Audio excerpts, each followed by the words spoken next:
Premultiplication is one of those confusing topics that took me quite a while and quite a few explanations before it actually kind of made sense to me.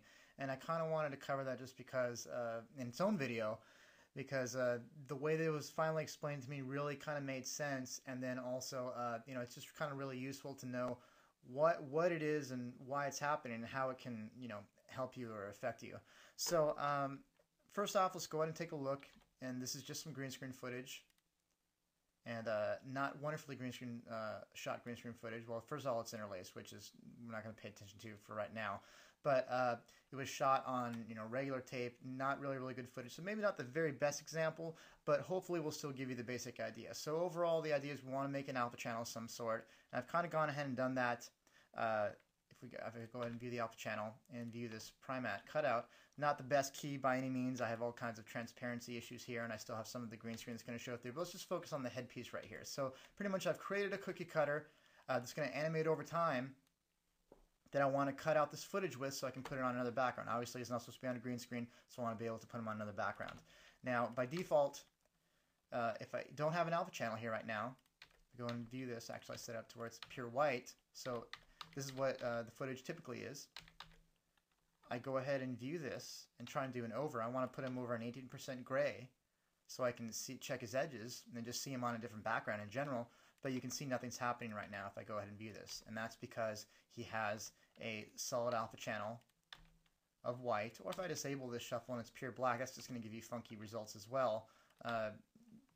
It's pretty much going to have him completely disappear because pure black means nothing's visible, and therefore he's not going to show up at all. Pure white means everything's going to be visible, including the green screen. So pretty much what I've set up, and we'll go over this later on and once we get to the green screen section, is I've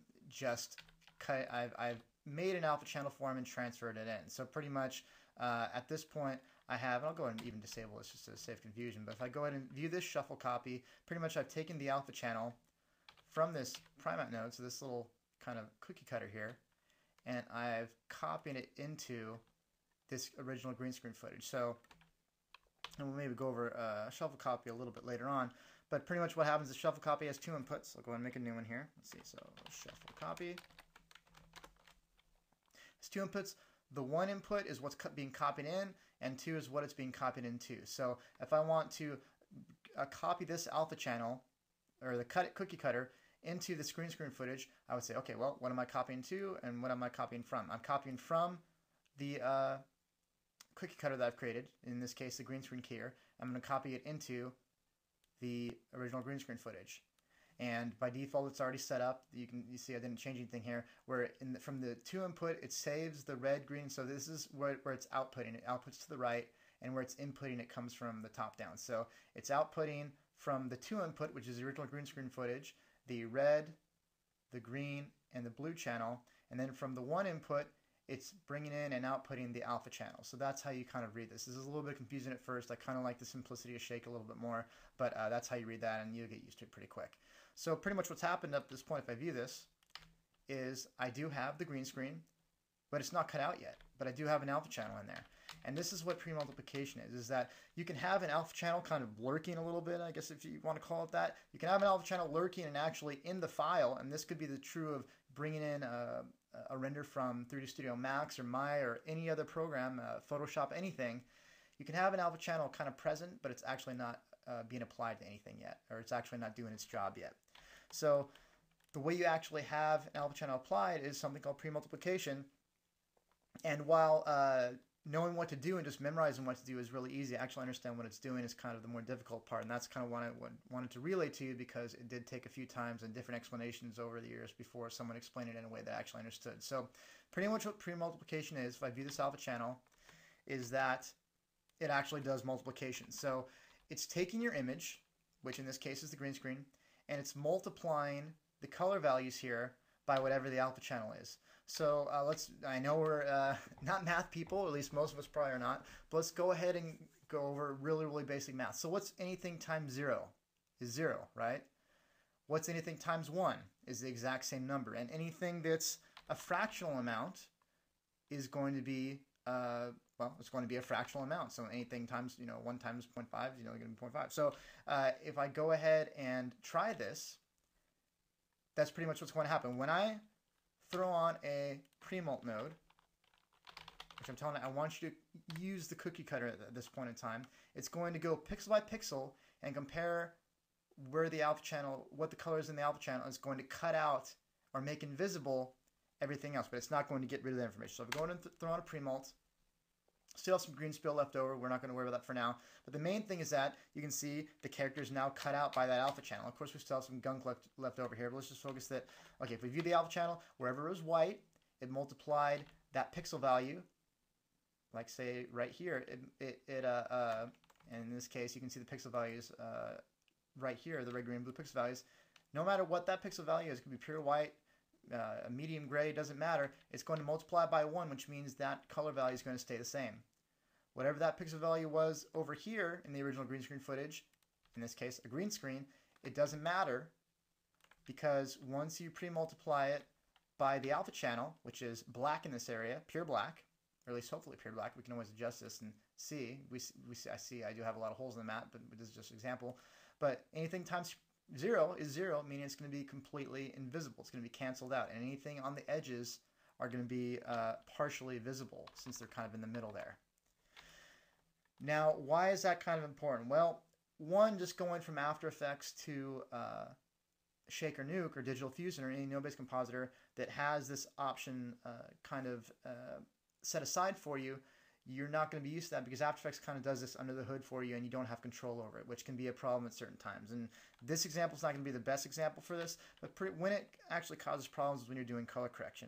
And let me just kind of go over really quickly why that would happen. Now, I'm not going to color correct this too much, but if I was to go ahead and throw on a grade, which is just a color corrector, and gamma this up a lot, well, one, this looks horrible, but let's go ahead and not pay too much attention to that. Let's just take a look at how we can see the color changing. Now, this got really, really white in here. The green on the edges kind of stayed a darker green, and I hope you can see that in the compression. Well, why is that? Well, this is because of pre-multiplication. This is because, again, it's looking at the alpha channel. It's saying this color correction, you know, if it's multiplying it by 500%, or a value of 5, and it actually is at 5, ironically enough, it's multiplying up this value 500% here. Anything times 0 is 0, so it's multiplying up this background value, or this value that was originally the green screen, by nothing, because it's being multiplied by 0.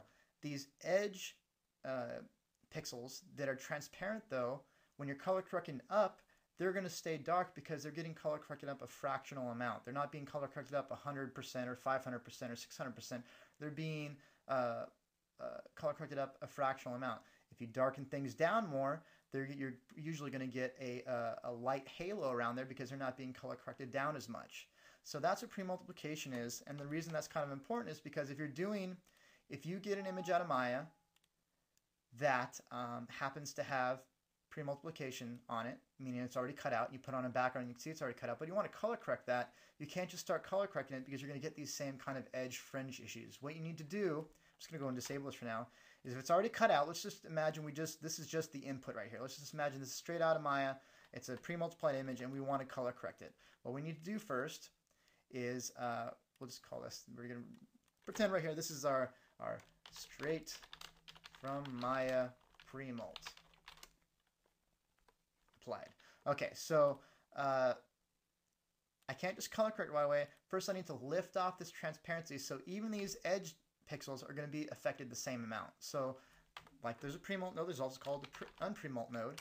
What that does is that divides off that those transparent edges just temporarily. So you can see here I have transparent edges, and these are transparent out here. You can see they're shades of gray. When I go ahead and do an unpre-mult, it lifts that off. So all these values on the edges, even though this looks really bad right now, these are pure one visibility. So now if I was to go ahead and color correct this, all these values are going to be adjusted the same amount. And so you can see this stuff is being affected differently than if I had the unpre-mult off. So you can see the difference. When the unpre-mult is, when the image is pre-multiplied, this is happening a fractional amount out here. You can see it's not getting bright at the same rate that this is when it's pure white in the alpha channel. The unpre-mult lifts off that transparency, so everything's being color corrected the same. And then after you're done doing all your color corrections, it could be 1, it could be 100. Once you're done, you go ahead and pre-multiply that again, and it turns on your transparency again. So pre-multiplication, again, it was super confusing for me the first number of times it was explained to me. They explained it correctly, but it just didn't make sense to me. But this way that was explained to me by a gentleman named Damien Allen really made sense to me. So hopefully that will make sense to you. So pre-multiplication, one of the main concepts in compositing, especially when you get to color work, but it's also, goes back to alpha channels, which is a huge thing in compositing as well. So hopefully that makes sense, and now you can move forward and know how to do that correctly. But in summation, if you have an alpha channel, you need it to be applied, you add a pre-mult. If you get some footage that is already pre-multiplied and you want to color correct it, even if you did it on your own at some point in time, you unpre-multiply it, do your color correction, and then you add the pre-multiplication at the end, and that way you're not going to get edges that are only being color corrected a fractional amount.